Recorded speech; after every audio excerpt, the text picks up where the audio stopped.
Maestro ఇళయరాజాకు తమిళనాడులోని శ్రీవిల్లిపుత్తూర్ ఆండాల్ ఆలయంలో అవమానం జరిగింది అంటూ అభిమానులు తీవ్ర ఆవేదన వ్యక్తం చేస్తున్నారు. ఆలయ సందర్శనలో భాగంగా ఇళయరాజా గర్భగుడి ఎదురుగా ఉన్న అర్ధమండపంలోకి వెళ్లారు. ఆ సమయంలో అక్కడే ఉన్న జిఆర్ స్వామీజీలు ఇళయరాజాను అక్కడి నుంచి వెనక్కి పంపించారు. ఇళయరాజా గుడి నుంచి బయటకు వచ్చిన వీడియోలు ప్రస్తుతం సోషల్ మీడియాలో వైరల్ అవుతున్నాయి. ఇది ఇళయరాజాకు జరిగిన ఘోర అవమానం అంటూ అభిమానులు సోషల్ మీడియా ద్వారా అసహనం వ్యక్తం చేస్తున్నారు. ఇళయరాజాను అర్ధమండపం నుంచి బయటకు పంపడం అధికారులు స్పందించారు. శ్రీవిల్లిపుత్తూర్ ఆండాల్ ఆలయంలో ఇళయరాజాకి అవమానం జరిగిందంటూ కొందరు చేస్తున్న ఆరోపణలు వారు కొట్టిపారేశారు. ఆయనకు పూర్తి గౌరవ మర్యాదలతో స్వామివారి దర్శనం కల్పించామని అన్నారు. అయితే అర్ధమండపం నుంచి బయటకు పంపించడంను సమర్థించారు.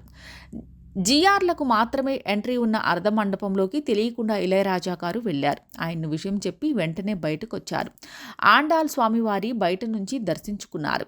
జిఆర్ల నియమాలు, ఆలయ నిబంధనలు అనుగుణంగా అక్కడ ఇళయరాజా గారు మండపం నుంచి బయటకు వచ్చారు అన్నారు. ఆలయ నియమాలను విరుద్ధంగా ఇతరులు ఎవరూ మండపంలోకి వెళ్లకూడదు. జిఆర్లకు మాత్రమే ప్రవేశం ఉన్న విషయం స్థానికులు అందరికీ తెలుసు.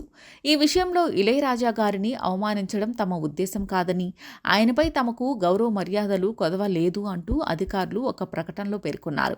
ఇందులో అసలు వివాదానికి అవకాశం లేదు. సోషల్ మీడియాలో కొందరు అత్యుత్సాహంతో ఇళయరాజాపై అభిమానంతో ప్రచారం చేస్తున్నారు అనే అభిప్రాయంను గుడి అధికారులు వ్యక్తం చేశారు. ఈ విషయమై ఇళయరాజా ఎలా స్పందిస్తారు అనేది చూడాలి. ఇప్పటి వరకు ఆయన నుంచి ఎలాంటి స్పందన రాలేదు కనుక ఆయనకు అవమానం జరిగినట్లు పరిగణించాల్సిన అవసరం లేదు అనేది కొందరి అభిప్రాయం. సినిమా ఇండస్ట్రీలో అడుగుపెట్టే 50 ఏళ్లు కావస్తున్నా ఇప్పటికీ వరుసగా సినిమాలు చేస్తున్న ఇళయరాజా సంగీత సారథ్యంలో రూపొందిన విడుదల పార్ట్ 2 సినిమా త్వరలో ప్రేక్షకుల ముందుకు రాబోతోంది. మరోవైపు తమిళంలో ఒక యంగ్ స్టార్ హీరో సినిమాకు ఇళయరాజా సంగీతాన్ని ఇచ్చేందుకు ఓకే చెప్పారని, త్వరలోనే ఆ సినిమా వర్క్ మొదలు కాబోతుందని కోలీవుడ్ వర్గాల ద్వారా సమాచారం అందుతోంది.